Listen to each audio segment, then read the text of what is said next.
और बालू। एक गांव में कालू और बालू नाम के दो दोस्त रहते थे। कालू बहुत होशियार और बदमाश था, तो वहीं उसका दोस्त बालू भी बदमाश होगा ना। दोनों गांव में घूम रहे थे, तभी सामने से उनकी दोस्त गुड़िया आती है। अरे ओ दो लोमड़ियों, कहाँ घूम रहे हो? अबे चूड़िया, तुझे क्या करना है? ओए चूड़िया नहीं, गुड़िया। छोड़ो यार, तुम दोनों फिर से शुरू हो गए। मैंने सुना है अपने गांव में जो हलवाई है वो कुछ जादू टोना कर रहा है। हमें इस विषय पर विचार करना होगा। हाँ, मैंने भी सुना है कि उसने घर में बैठे बैठे ही एक लड़के को अपने पास बुलाकर पैसे ले लिए। हाँ सच में मैंने सुना भी है। क्यों ना हम उस हलवाई की बैंड बजा दें? चलो यार, वहाँ जाके उसके सारे रसगुल्ले खा लेते हैं, कुछ नहीं छोड़ेंगे उसका। लो भाई, यहाँ क्या चल रहा है और इसे खाने की पड़ी है। अरे ये बालू तो खुद की शादी छोड़कर खाने को चला जाएगा। ऐसा पागल है ये खाने के लिए। बस खाना दो इसे, बाकी कुछ फर्क नहीं पड़ता। भाई, दुनिया जाए भाड़ में और खाना जाए पेट में, यही अपना वसूल है। बहुत बकवास जोक मारा यार, कुछ मजा नहीं आ रहा है। जाने दे, अभी शुरुआत है, आगे बहुत बढ़िया बनाएंगे। अरे दो लड़कों, तुम्हारा हो गया हो तो सोचो इस हलवाई का क्या करना है। अरे हाँ, शांत हो जाओ गुड़िया। अरे बुढ़िया नहीं, गुड़िया। अरे छोड़ ना चुड़िया, तू भी क्या। तुम दोनों की तो मैं छोड़ो, मैं जा रही हूँ। अरे नहीं, रुको गुड़िया जी। हाँ गुड़िया रुको, मुझे लगता है क्यों ना हम पहले अपने स्वामी जी के पास जाएं और उनसे पूछे क्या करना है। हाँ ये सही है, उन्हें पता होगा। चलो उनके पास चलते हैं। पर क्या फायदा, रसगुल्ले तो हलवाई के पास है, ना कि स्वामी के पास। अरे यार लुड़िया, समझा यार इसको। अरे यार वो पूड़ियाँ है, ना कि लूड़ियाँ। हे भगवान, मुझे ही ऐसे बदमाश दोस्त देने थे आपको। अरे चलो भी, अब वो तीनों गांव से बाहर आते हैं स्वामी जी से मिलने। गांव के बाहर एक छोटे से घर में स्वामी बैठे होते हैं। तभी ये तीनों वहाँ पर आ जाते। आओ बच्चों, आओ। कैसे हो तुम तीनों? ठीक है ना सब? हाँ स्वामी जी, सब ठीक है। रसगुल्ले हैं क्या आपके पास? वो मेरे दोस्त को चाहिए थे। अरे ओ बालू, चुप कर, खाने की पड़ी है बस तुझे। नहीं बेटा, मेरे पास कहाँ से आएंगे? अरे नहीं स्वामी जी, ये मजाक कर रहा था। हमें आपके पास कुछ काम था, हम अपनी समस्या लेकर आपके पास आए हैं। हाँ स्वामी जी, वो क्या है ना, अपने गांव में हलवाई रहता है, वो जादू कर लोगों को लूट रहा है और हमें उसे रोकना होगा, और हम उसे रोकना चाहते हैं। हाँ स्वामी जी, पर हमें कुछ समझ में नहीं आ रहा कि क्या किया जाए। ठीक है, शांत हो जाओ बच्चों, मेरे पास इसका उत्तर है, मैं आपको जरूर बताऊंगा। और स्वामी जी, मुझे इन दोनों का भी इलाज करना है, बार बार मेरा नाम भूल जाते हैं। अरे नहीं बेटा, ये तो तुम्हारे साथ मजाक करते हैं, कोई इलाज की जरूरत नहीं है। अरे पहले उस हलवाई का सोचते हैं, बाद में हमें देख लेना, हम तुम्हारा नाम सही से लेंगे आज से। हाँ गुड़िया, ओ सॉरी गुड़िया। अब स्वामी जी आप बोलिए, हमारा तो चलता रहेगा ऐसे ही। तो सुनो, तुम्हें एक शब्द दूंगा जो तुम उस हलवाई से 3 बार बुलवाना। जैसे ही वो 3 बार ये शब्द बोलेगा, उसकी सारी शक्तियाँ चली जाएंगी। हाँ स्वामी जी, आपने तो हमारी सब परेशानी दूर कर दी। वैसे क्या बुलवाया है उससे? हाँ स्वामी, बताइए वो शब्द क्या है? ठीक है, सुनो, वो है तेरी तो। ये कैसा शब्द है, तेरी तो? हाँ, बस यही तुम्हें 3 बार बुलवाना है। उसके बाद मैं यहाँ एक यज्ञ कर रहा हूँ और काम हो जाएगा। ठीक है स्वामी जी, हम ऐसा ही करेंगे। हाँ स्वामी जी, सब ठीक है। रसगुल्ले हैं क्या आपके पास? वो मेरे दोस्त को चाहिए थे। अरे नहीं स्वामी जी, इसको मैं देता हूँ रसगुल्ले, तू चल यहाँ से। कुछ भी बकवास करता है। तो चलो फिर सीधा हलवाई के घर चलते हैं और उससे सबक सिखाते हैं। अब कालू, बालू और गुड़िया हलवाई के घर जाते हैं, जहाँ हलवाई आराम से बैठा होता है और ये तीनों उसके सामने आकर खड़े हो जाते हैं। आओ बच्चों, आओ, स्वागत है तुम्हारा मेरी इस दुकान में। ये तुम्हारे दुनिया में रसगुल्ले भी मीठे हैं क्या? बहुत मन कर रहा है खाने का। अरे लड़कों, शांत बैठो तुम। देखो हलवाई भाई, तुम हमारे गांव को बहुत परेशान कर रहे हो। ये सब रख दो। तो अब तुम मुझे सिखाओगी मुझे क्या करना है? अरे ये बातों के भूत लातों से नहीं मानते। फिर से गड़बड़ कर दी बालू तूने। तू जरा शांत बैठना भाई। सुनो हलवाई, अगर तुम नहीं रोकना चाहते हो तो हमारे साथ एक गेम खेलो। हिम्मत है? हिम्मत की बात किससे कर रही हो बच्ची? मुझसे? चलो देखते हैं। अरे वाह, क्या बात है। मेरी एक शर्त रख लेने के बाद एक रसगुल्ला खिला दो बस। चुप कर बे, अब गेम शुरू होने वाला है। तो सुन हलवाई, मेरी दोस्त तुझे 3 सवाल पूछेगी, उसके जवाब एक जैसा होना चाहिए। समझ गए ना? तीनों सवालों का जवाब एक जैसा होना चाहिए, नहीं तो तुम हारोगे। मुझे मंजूर है, पहले सवाल पूछो। मेरी तो ये, अगर मुझे बोलना हो तो तुम कैसे बोलोगे? तेरी तो मैं। वाह वाह, सही जवाब। अगर मुझे गुस्से में बिना गाली दिए कुछ बोलना हो तो? तेरी तो मैं। वाह, दोनों सवालों का एक जैसा उत्तर दिया है। तुम तो स्मार्ट हो हलवाई। हाँ, वो तो मैं हूँ। चलो लास्ट वाला पूछो। ये 2 सवालों का जवाब था क्या? तेरी तो मैं। स्वामी के अनुसार 3 बार हो गया। कुछ हुआ क्या? अभी तक तो नहीं। अरे ये क्या हो रहा है? मुझे कुछ अजीब सा लग रहा है। मेरी सारी शक्ति चली गई। क्या किया तुम लोगों ने?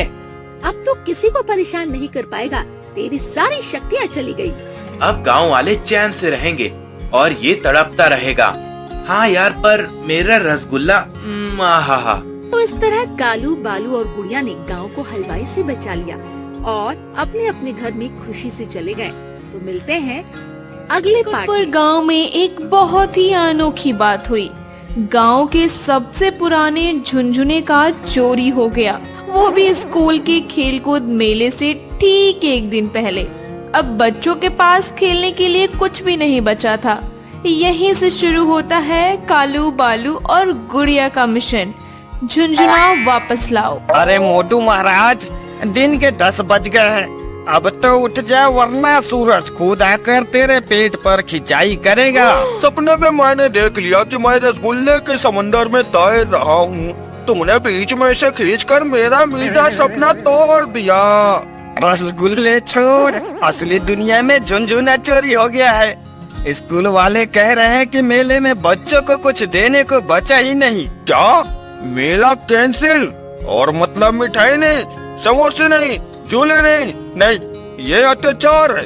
चलो चोर को ढूंढते हैं। वो दोनों बाहर निकल गए और जैसे बाहर आए तो उन्होंने देखा कि उनकी दोस्त गुड़िया उधर से आ रही है। रुको रुको, बिना मेरी मदद के तुम दोनों चूहे माउस की तरह भटकते रहोगे। चिरकुटपुर की शेरनी आ गई है। तू शेरनी? तेरी तो ऊंचाई भी इतनी है कि जब तुझे बारिश में भीगना होता है तो नीचे से पानी खुद ऊपर आ जाता है। शरीर से छोटी हूँ पर दिमाग से आइंस्टाइन की चाची हूँ। और हाँ, मुझे पता है कि झुनझुना किसने चुराया है। अरे बाप रे, सच में तू रॉ की एजेंट निकली क्या? गुड़िया सबको अपने गुप्त अड्डे पर ले जाती है, एक पेड़ के नीचे बनी झोपड़ी में। मैंने कल रात झुनझुने की आवाज सुनी थी और वो सीधा आया था हरिया हलवाई की दुकान की तरफ से। हरिया हलवाई मतलब मिठाई? चलो चलो, वही चलो। तेरे दिमाग में जीपीएस लगा है क्या? बिना देखे ही दिशा बता दी। वो 3 नंबर घर के अंदर जाते हैं और बोलते हैं झुनझुना कहाँ है। हलवाई उनको देख के बोलता है, अरे डब्बा झुनझुना, मैंने तो सिर्फ रसगुल्ला चुराया था, वो भी सपने में। हम मजाक नहीं कर रहे हैं। दुकान के पीछे झुनझुने की आवाज सुनी गई है। यह क्या है? यह तो झुनझुने का टुकड़ा है और ये मिठाई की चाशनी में डूबा हुआ है। ये तो गुलाब जामुन झुनझुना है। उन्हें झुनझुना मिल जाता है और वो वापस घर चले जाते हैं और पेड़ के नीचे बैठकर बातें करने लगते हैं। आज देख, मैं वैज्ञानिक रिसर्च कर रहा हूँ कि क्या इंसान बिना हिले डुले भी वजन घटा सकता है, और जब तक मेरा नतीजा नहीं आता मैं हिलने से मना करता हूँ। तेरा वजन तो तब घटे जब तू खाने से ब्रेक ले कल तूने 8 समोसे, 3 गुलाब जामुन और वो भी 4 पापड़ के साथ खा लिए थे। और उस सब के बाद भी मैंने ठंडाई पी थी। मुझसे बड़ा संतुलन कौन करेगा?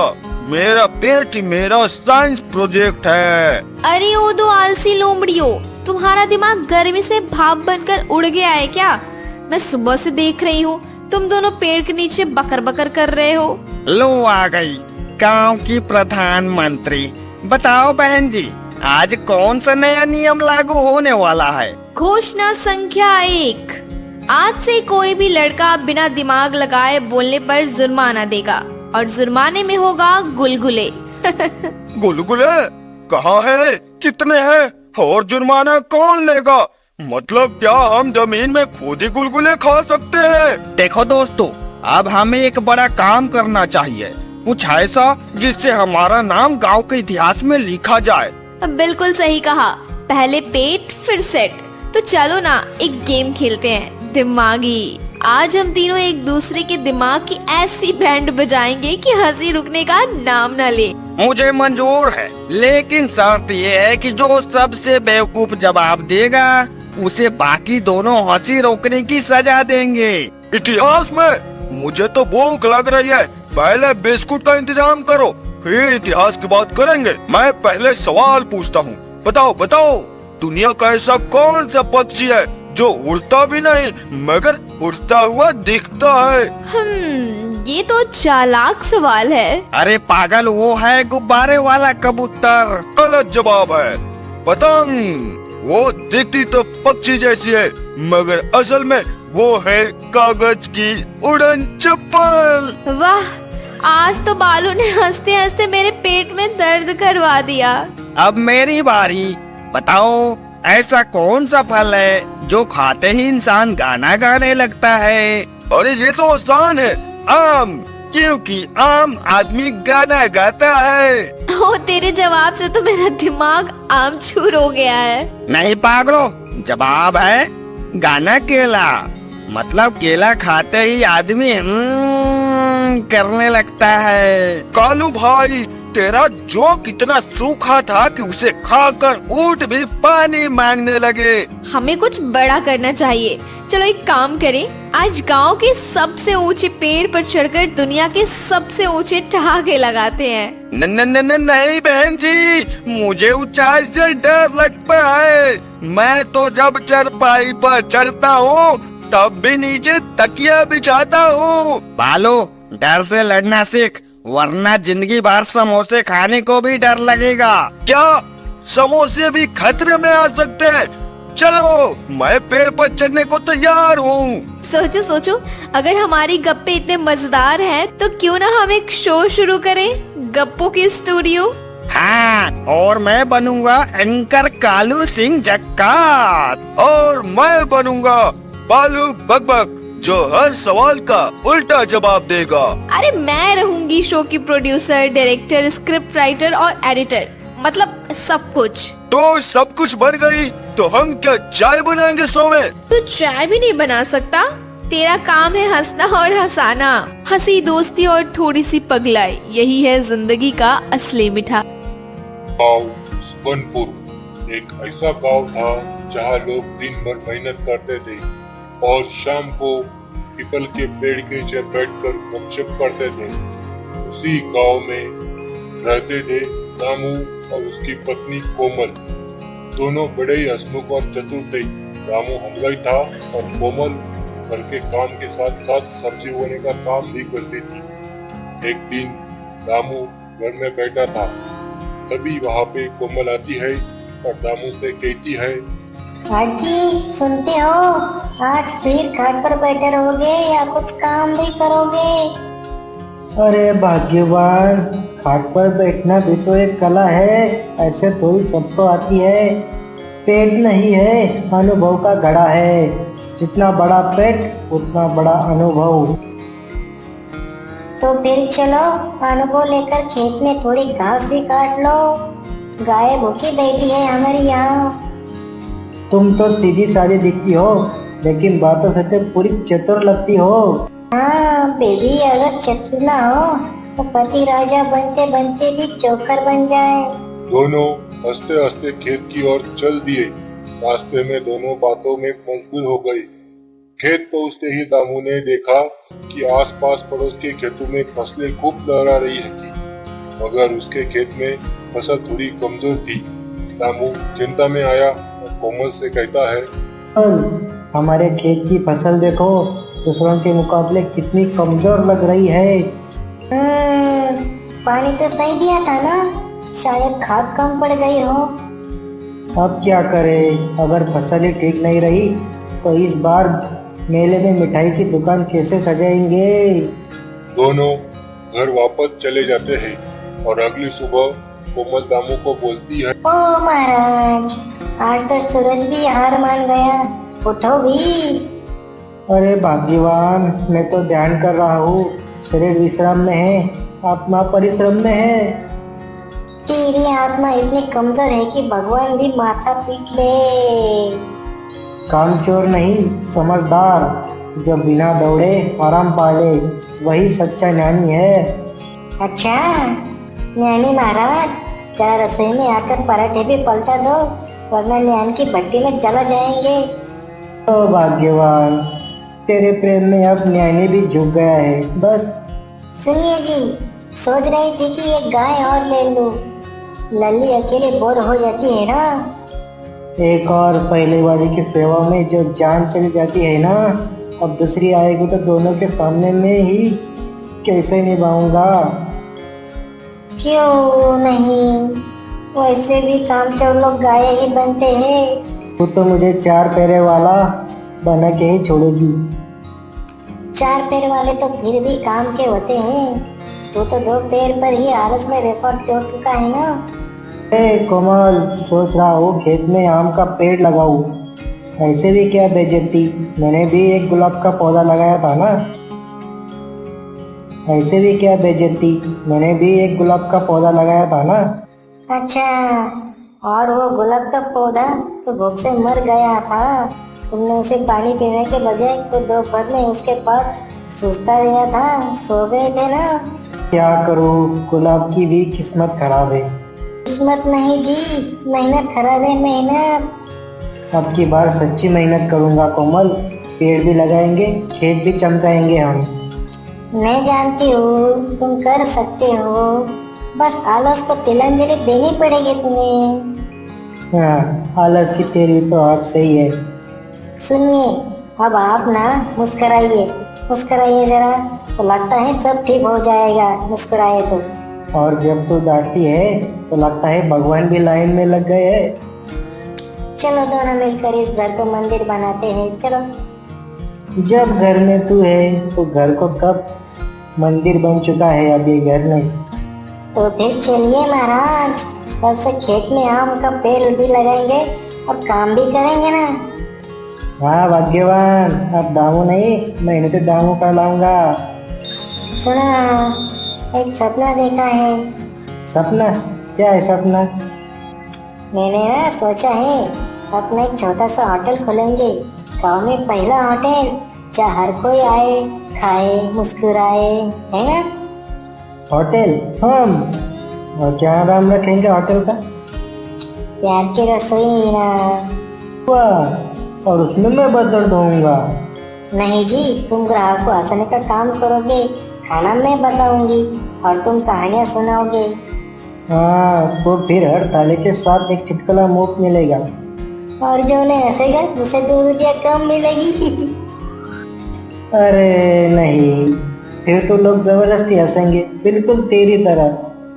कम से कम मेरी तरह तो नहीं ना, जो सोते हुए भी खराटे से मार डाले। भाग्यवान, तेरे सपने भी मेरी तरह सुंदर है। हाँ, और तुम्हारी बातें भी मेरी तरह मीठी। कल से प्यार की रसोई का पहला पत्ता रखेंगे। हाँ, और मेहनत से, मुस्कान से, प्यार से उसे बड़ा करेंगे। जब तक तेरी मुस्कान साथ है ना, तो कोई सपना अधूरा नहीं लगता। छोटी छोटी बातों में मुस्कान, सपनों में छुपी वो बड़ी उड़ान, थामे हाथ बिना कहे सब कुछ खो जाना। बस यही था दामू और कोमल का प्यारा सा सफर। तो मिलते हैं अगले पार्ट।